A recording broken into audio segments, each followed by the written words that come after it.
Hello, my name is Rich Howard, owner of Architectural Builder Supply. This video is to bring you a closer look at the JustDoorToolZ FD200 frame dimpler. This is the first time I've ever seen their frame dimpler. I've seen them in the past. For decades, people have made tools like this. And I have sold them to people years ago, and some of them say, I don't really like how it works, or hey, you know what? It's tough to use, but I get a big enough wrench and I can make it work really good. In a shop setting, for me, I would have a either very low tech or the right tools. So first, the right tools. It would be a dake press, D-A-K-E, and then you would have the fixture. The die set is what you'd have. You'd bring down enough tonnage, so to speak, and you are easily dimpling that frame with a dake press. I don't remember the name of the company that we bought our die set from. It was many years ago, but it's the kind of thing that lasts forever. So you drill a small little hole in the frame, and then you just bring your press down, and the die set will of course give you a really, really nice clean prep. And what's nice about having that tool is that you're not over dimpling anything. You are pretty much flat until the dimple, and that really looks nice.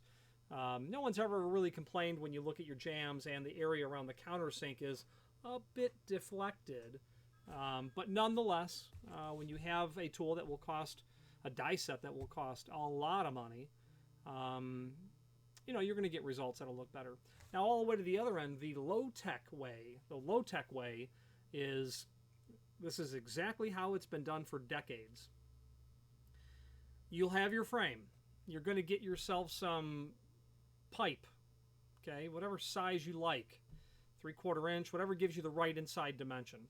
You're going to weld a strap onto the back, something nice and heavy. And what that is acting as is just your support structure underneath your frame. So you're going to mark where you want the dimple to be, drill an 1/8 of an inch hole. Drill whatever size works best for you. Drill a very small hole. No, not 1/8 of an inch. Don't quote me, but maybe 3/16 or even 3/8. Maybe 3/16 or 1/4 inch, not an 1/8 of an inch. With that very heavy pipe underneath the frame, you'll put the frame over it, and it's your support. And then here's the believe it or not part.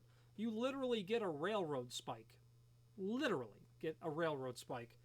Put that spike down on a grinder and get yourself a point to it. You could also use a cold chisel. You could also use, not a cold chisel, a heavy center punch. So, someone had a railroad spike laying around, and you get that ground down to a nice little tip. You've got your hole drilled. You've got your support underneath. Earplugs go in, and bam, bam, bam, bam. And you get good enough at it where it'll look pretty good. And the concept is you're not crushing everything in. It's awful, of course, on your hearing, but I'm talking about doing it decades ago where no one cared about their hearing. I'm sorry, what did you say? So that's the really low-tech way. A good field way would be a tool like this JustDoor's tool, JustDoorToolZ, and I have never seen this before, so this is the first time for me. We've got some sort of a drive. We have installation instructions.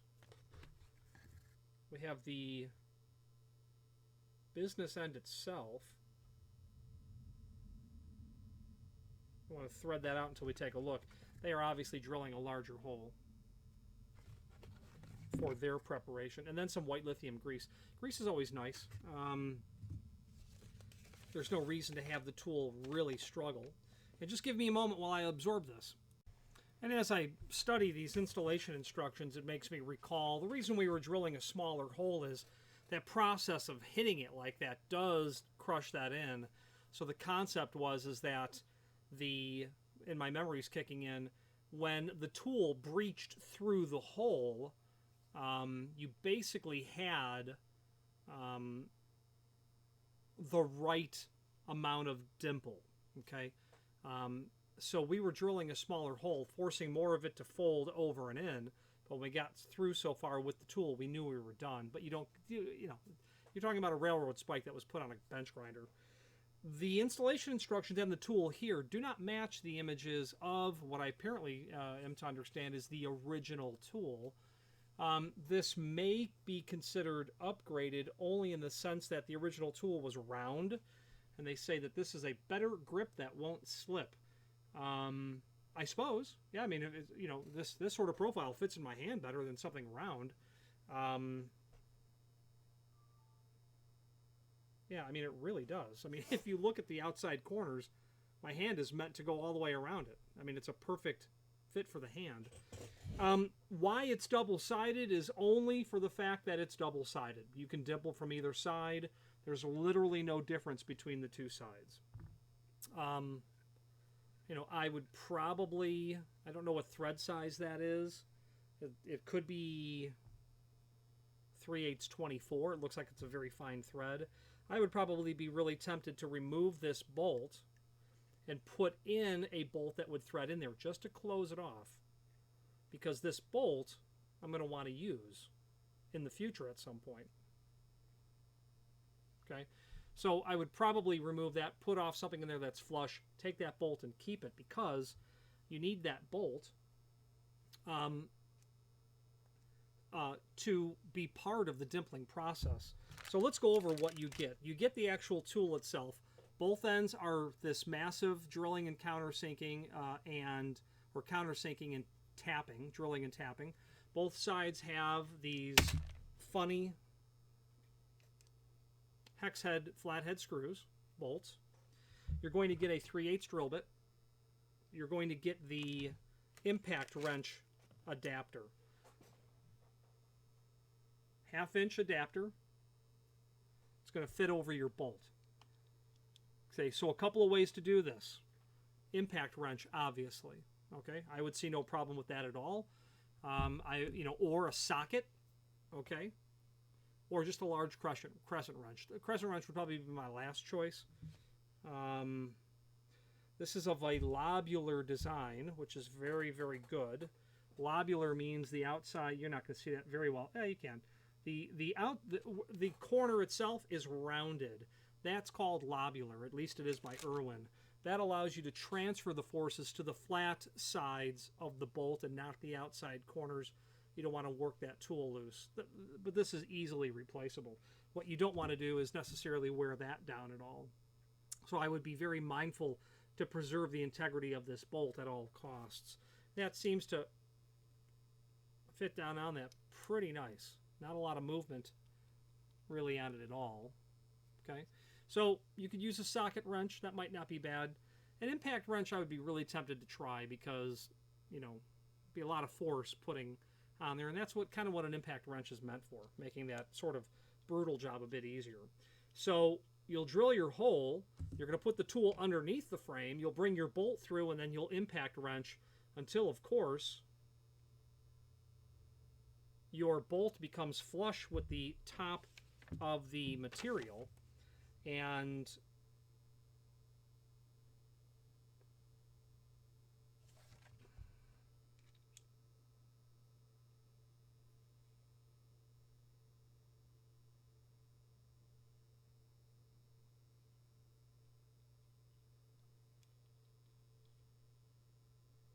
now you're going to have to stop when the top of that bolt is flush, because if you keep going, you're going to be able to run that below the surface of the material. So you'll have to get good with where you stop that. Okay. Now you've got your material thickness occupying this space where I've not run it all the way in, and that's where you're going to be. Okay. This tool is not light. It weighs 2.1 pound. The length of the tool, you know, about 2 7/8. I don't see any reason for it being that length, except that it does fit in my hand. The height, we took that, sorry. The width, about 1.5 inches by about 1.5 inches. They have their phone number that's on there. Nice quality people over there. I've spoken to them in the past. It's clearly made of steel. I've called them up and asked basic technical questions, and they're always able to help. And that's the operation. Now let's switch to the screen view where we can take a closer look at the current item that's in the site, along with those outdated original tool installation instructions. And then, of course, with the updated ones that are included. And I don't know that, you know, you may be tempted not to use the lithium grease. I would absolutely do that.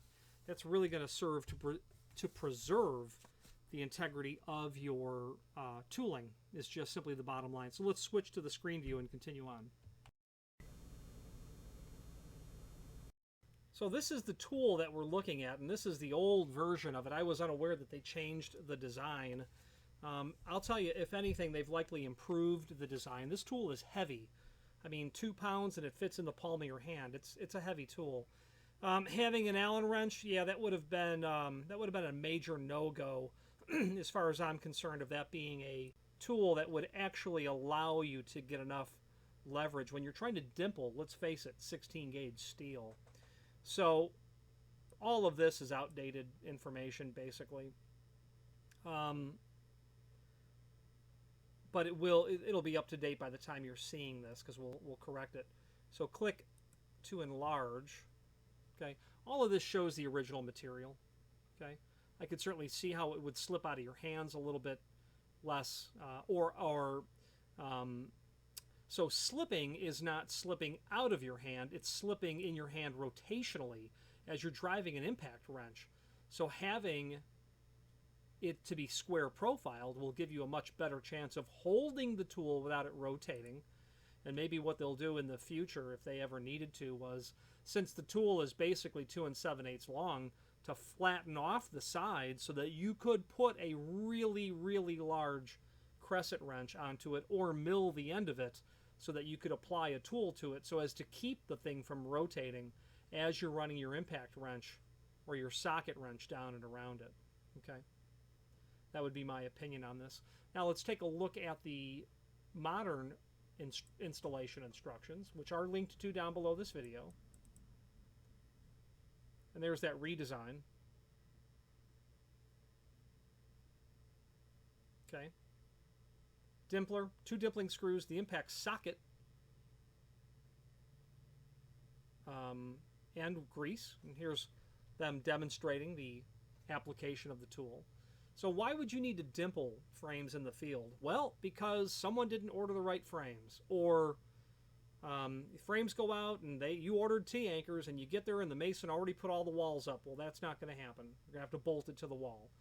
Being able to dimple the frame in the field with reasonable ease can be a lifesaver. And my low-tech description earlier is not something that I think you can have just anyone do. You know, if you're highly mechanically inclined, you get the concept, you can make that work. But if you're going to hand this tool and an impact wrench off to someone who's not a technician or a mechanic, it'll be a lot easier to verbally instruct them with these installation instructions. Here's what I need you to do. Make this happen. So I would be, I would think that this dimpling tool really has its place. And again, the only concern I have is over dimpling it. You want the head to be flush, but you don't want to pierce through so the head is actually piercing through the frame, which could be a concern, because that bolt will go deeper into the tool than otherwise. Meaning it will, if I thread that in, it doesn't stop on the outside portion. Great little design on this tool. Now let's go back to the item that we're talking about. Here's a link to the manufacturer's page as seen here. Now this page will allow you to review not only all of the Just Door tools that we sell, but a link to their catalog and a link to their website. The catalog will just briefly touch on, if you have a need for door installation aids, I would think you should take a look at their catalog, because these folks have a lot of tools, and some of it is not original. This door lifting bar is not an original JustDoorToolZ concept, but they certainly do have and offer one.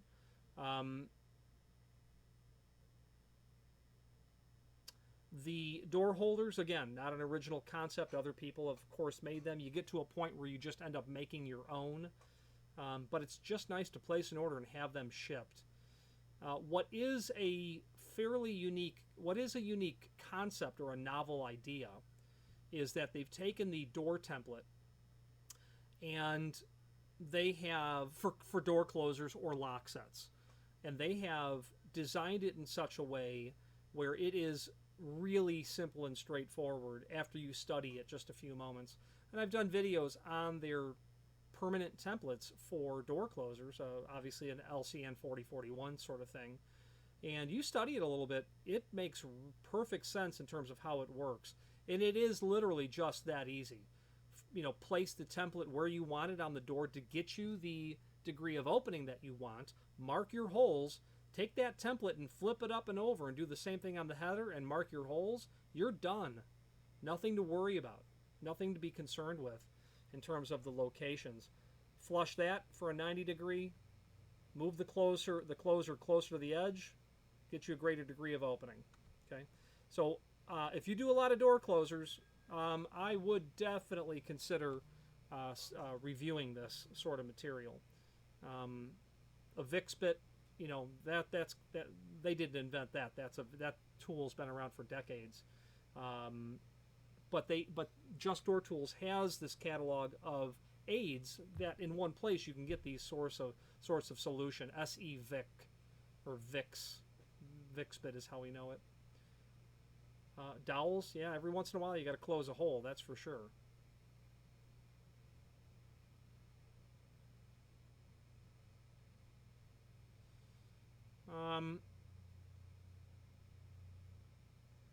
Not really sure. Oh, I see what they're doing. Okay, sure. So here's a tool when you are the only person on the job and you need to install a door closer. Pardon me, you need to install an exit device and you need 3 hands. Well, here's your third hand right here with that strap. Got to have steel shims if you're doing fire-rated doors. That's not a request, it's a requirement. These hinge doctor tools, these folks are not the inventor of these. Doesn't matter. They're here in their catalog, and I sell these occasionally. If you need to bend a hinge or change the swag line to accommodate a condition, you might be able to do it with one of these tools. A door pressure gauge, if you get into a situation where you got to be able to know how much force is being applied to a door to get it to move, it's right here, door pressure gauge. You know, more templates, things of this nature. Let's finish up this video on camera.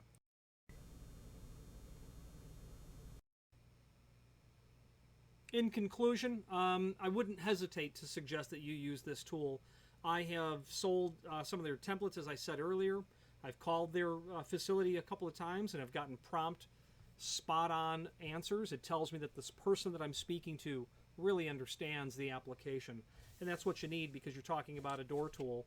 You know, that template may not be obvious to you immediately and you might need to call and ask for technical support, and they've been great. If you have any questions on the JustDoorToolZ frame Dimpler, their FD200, or any other JustDoorToolZ product, please feel free to reach out to us. And thank you.